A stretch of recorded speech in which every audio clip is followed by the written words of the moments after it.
Salamullah ala Yasin Habibillah. Solawat bagus, tapi orang yang hanya bersolawat tidak bersedekah, padahal bukti cinta kepada Nabi Muhammad sallallahu alaihi wasallam. Saya Pak Ustadz, kaki saya ini untuk datang berjamaah, siap. Saya Pak Ustadz, tangan saya ini untuk datang berjihad, siap. Saya Pak Ustadz, telinga untuk mendengarkan pengajian, siap. Tapi kalau udah bersedekah, kumat penyakit asliku Pak Ustadz. Ada orang yang diuji kakinya untuk datang tablik akbar, siap.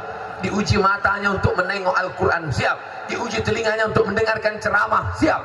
Tapi kalau sudah diuji duit untuk bersedekah Pak Ustadz, memang jantungku tak normal lagi Pak Ustadz.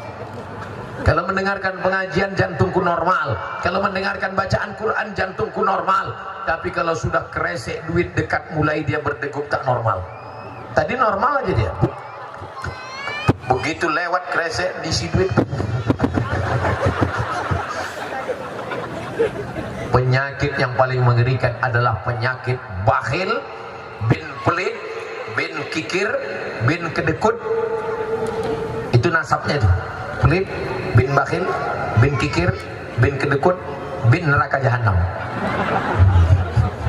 Oleh sebab itu orang yang selamat dari penyakit bakhil, apa kata Allah? Wa may yuqa shuhha nafsihi, siapa yang selamat dari penyakit bakhil bin kikir, fa ulaika humul muflihun, mereka itulah orang-orang yang menang. Menang melawan Belanda, sudah. Menang melawan Jepang, sudah. Menang melawan hawa nafsu. Kenapa orang tidak bersedekah? Karena nanti malam dia mau beli makanan enak, makanan yang kau makan busuk. Kenapa orang tidak bersedekah? Karena ingin mau beli pakaian baru, pakaian yang kau pakai lapuk. Kenapa tidak bersedekah? Dia mau ingin bangun rumah yang besar, rumah yang kau bangun tinggal. Dulu yang mencari arsiteknya kamu, yang membeli tanahnya kamu, yang menunjuk kamarnya harus di sini, harus pakai kolam renang, harus pakai taman, harus pakai bunga-bunga yang cantik, harus pakai keramik, harus 2 lantai, harus cantik, harus indah. Tempat tidur sudah pindah, kursi tamu sudah pindah, lemari baju sudah pindah, orangnya belum pindah. Pas mau pindah datang malaikat maut, mati. Sejengkal pun rumahmu itu tidak mau kau diami, sejengkal pun tidak mau kau tempati. Engkau hanyalah setumpuk daging busuk yang akan menjadi santapan cacing tanah. Saya kalau mati cacing tak terlalu senang, pas ditengoknya sup tunjang gitu. Oleh sebab itu Bapak Ibu yang dimuliakan Allah Subhanahu wa taala, selagi hayat di kandung badan, ini kesempatan kita untuk beramal soleh. Iya kalau anaknya masuk ke daya, iya kalau anaknya soleh dan solehah, mati kita. Anak malam berdoa, Rabbil firli wali walidayya warhamhuma kama rabbayani saghira. Tapi kalau anak tidak pernah dididik agama, insya Allah anak-anak di pesangan ini anak-anak yang soleh-solehah, insya Allah. Ini anakku yang pakai peci akan jadi kepala kantor Kementerian Agama. Yang pakai baju kaos dinas olahraga. Mereka inilah yang akan menjadi camat, akan jadi bupati, biren, akan menjadi kepala dinas, kepala kantor, akan menjadi kapolres, akan jadi dandim, akan jadi tentara. Mereka inilah yang akan menolong agama Allah. Amin. Kita ini tak lama lagi akan mati Bapak Ibu. Saya lahir 1977, ke Mesir tahun 1998, pulang dari Mesir 2002, mulai masuk ke Aceh ketika diusir dari Hong Kong.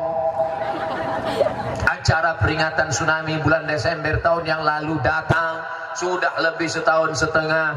Hari ini umur sudah 42 tahun. Saya hitung, insya Allah mati 2040.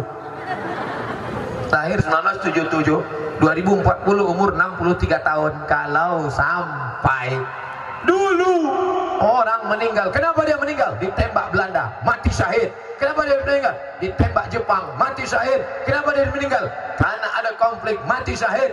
Tapi orang sekarang, kenapa dia meninggal? Makan kambing berkunang-kunang darah tinggi, mati. Kenapa dia meninggal? Makan durian, minum kopi berkunang-kunang, mati. Kenapa dia meninggal? Ditekan bininya, minum racun tikus, mati. Kenapa dia meninggal? Minum teh manis, diabetes meletus, mati. Kenapa dia meninggal? Makan ping melinjo, asam urat, mati. Orang mati. Rumah sakit makin besar, dokter spesialis makin banyak, tapi nyawa tidak bisa tertolong. Betul apa salah omongan saya?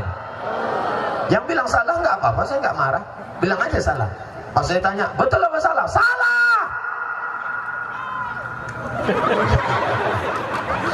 Masya Allah, ibu-ibu yang gagah berani akan melahirkan anak-anak pejuang sejati yang menolong agama Allah. Takbir!